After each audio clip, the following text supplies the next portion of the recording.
Student, आज हम पढ़ेंगे प्रथम विश्व युद्ध। प्रथम विश्व युद्ध युद्धों के बारे में आप सब लोग जानते हो। फिल्मों में आप लोगों ने देखा है कि युद्ध कैसे होता है। समाचार पत्रों में भी उनके बारे में खबरें छपती रहती हैं। युद्ध में तीर, धनुष, तलवार, भाला आदि से जमीन पर एक दूसरे से लड़ते हैं। जब युद्ध हो जाता है तो जमीन पर ही लड़ते हैं। लेकिन आप लोग प्रथम विश्व युद्ध में पढ़ोगे कि ये सिर्फ ज़मीन पर नहीं हुआ लड़ाई, ये पानी जहाज और हवाई जहाज के माध्यम से भी युद्ध हुआ। जो विजयी सेना होते हैं, विजयी सेना के लोग पराजित राज्य, पराजित मतलब जो हार जाता है, उस राज्य के गांव व शहरों को लूटते और महिलाओं व बच्चों को अपनी सेवा के लिए उठाकर ले जाते और अपनी सेवा करवाते। मुगलों के समय में नए तरह के हथियार जुड़ गए, जैसे बंदूक, तोप व बारूद। यह सब यूरोप की औद्योगिक क्रांति के बाद बदल गया। 20-30 किलोमीटर दूर तक घातक बम बरसाने वाली तोप, मशीन गन, मोटर गाड़ियों व रेलों का सैनिक यातायात में उपयोग, समुद्र में पानी के नीचे चलने वाली पनडुब्बी, युद्धपोतों, इन सब ने देशों के बीच लड़ाई के स्वरूप को ही बदल दिया गया, जो क्या है प्रथम विश्व युद्ध में शुरू हुआ। यही नहीं, पहले जहां दो छोटे राज्यों के बीच युद्ध किसी रणभूमि में लड़ा जाता था, वहीं 20वीं सदी में विश्व युद्ध का स्वरूप ले लिया और इस युद्ध में जमीन पर, हवा के माध्यम से, हवाई जहाज और पानी जहाज़ों के माध्यम से भी लड़ाइयाँ हुई। कुछ बुनियादी तथ्य, बुनियादी मतलब शुरुआत की बातें। प्रथम विश्व युद्ध किन किन देशों के बीच हुआ? एक तरफ जर्मनी साम्राज्य, ऑस्ट्रिया हंगरी साम्राज्य और तुर्की साम्राज्य थे, तो दूसरी तरफ ब्रिटेन, फ्रांस, रूसी साम्राज्य और संयुक्त राज्य अमेरिका थे।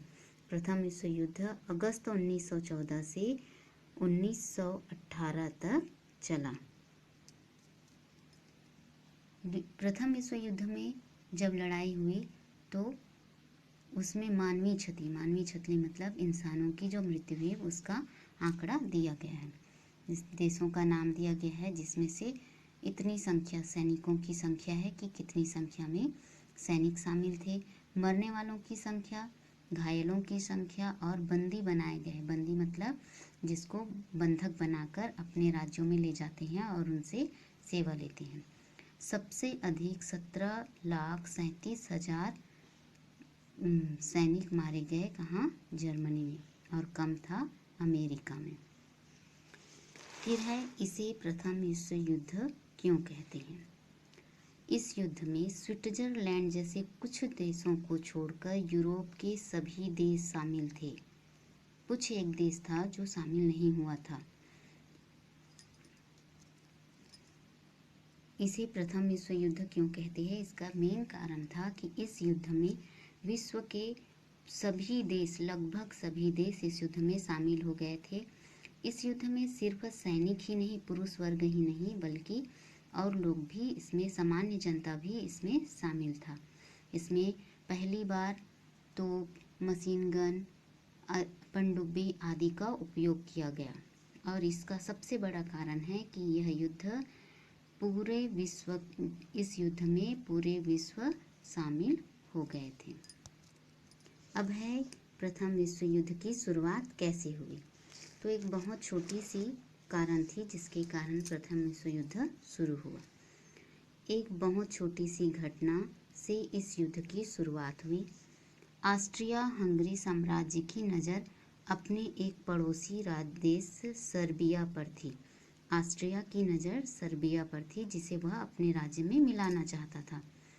इससे सर्बिया के राष्ट्रवादी लोग नाराज थे। वहाँ के जो राष्ट्रवादी, जो अपने राष्ट्र के प्रति बहुत प्रेम करते थे, ऐसे लोग नाराज हुए। वे ऑस्ट्रिया को सबक सिखाना चाहते थे कि वो हमारे राज्य सर्बिया पर अपनी नज़र न गड़ाए, ताकि वह उन पर हमला न कर सके और और अपने राज्य में शामिल न कर सके। एक ऐसे ही राष्ट्रवादी सर्बियाई ने जून सन 1914 के दिन साराजेवो नामक जगह पर ऑस्ट्रिया के राजकुमार और उसकी पत्नी की गोली मारकर हत्या कर दी। इस हत्या का बदला लेने के लिए ऑस्ट्रिया ने सर्बिया पर हमला कर दिया और प्रथम विश्व युद्ध स्टार्ट हो गया।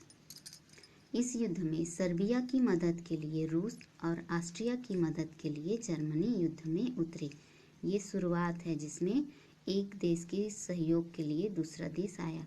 ऐसे ही किसी न किसी कारण एक देश के सहयोग के लिए ऐसी लगातार अलग अलग देश शामिल होते गए।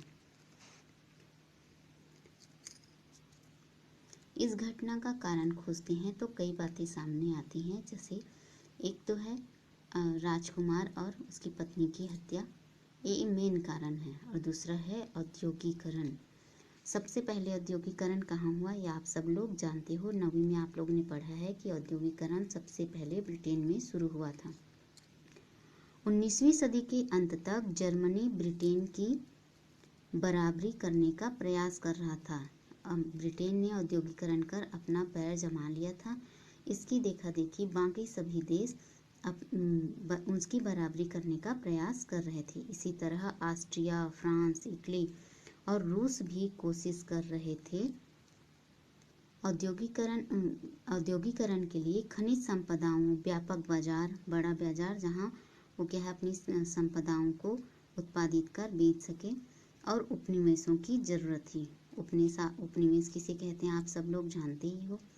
हर देश इसी प्रयास में लगा हुआ था और कि यूरोप तथा विश्व के अन्य खनिज स्रोत उनके कब्जे में आ जाए। ब्रिटेन जैसे पुराने औद्योगिक देशों के कब्जे में पहले ही से ये सारी संसाधन थी, जैसे खनिज संपदा, व्यापक बाजार और उपनिवेश, ये ब्रिटेन के पास पहले ही से था। आप लोगों के लिए क्वेश्चन है कि ब्रिटेन का उपनिवेश कौन सा देश था, जिसको आप लोग बहुत अच्छी तरीके से जानते हो। ब्रिटेन के पास ये सारी सुविधाएं पहले से थी, लेकिन जो नए देश विकसित हो रहे थे वे ब्रिटेन या अन्य किसी कमजोर देश से इलाके छीनना चाहते थे। उदाहरण के लिए जर्मनी ने सन 1871 में फ्रांस को युद्ध में हराकर अल्सास और लॉरेन नामक खनिज प्रधान देश को हथिया लिया था। उसने पोलैंड की जमीन पर भी अधिकार जमा रखा था। अब वह अपने क्षेत्र को अधिक विस्तृत करना चाहता था। लगभग यही हाल फ्रांस, ऑस्ट्रिया, इटली, रूस आदि देशों का था। वो भी अपने क्षेत्र को बढ़ाना चाहते थे, किसी न किसी तरीके से अपने क्षेत्र और प्रभाव को बढ़ाना चाहते थे। यह तभी संभव था जब वे पहले से स्थापित ब्रिटेन जैसे प्रभावशाली देशों को चुनौती दें, जबकि ब्रिटेन को चुनौती देना छोटी बात नहीं थी, क्योंकि ये पहले से ही औद्योगिकरण करके अपने आप को स्थापित कर लिया था।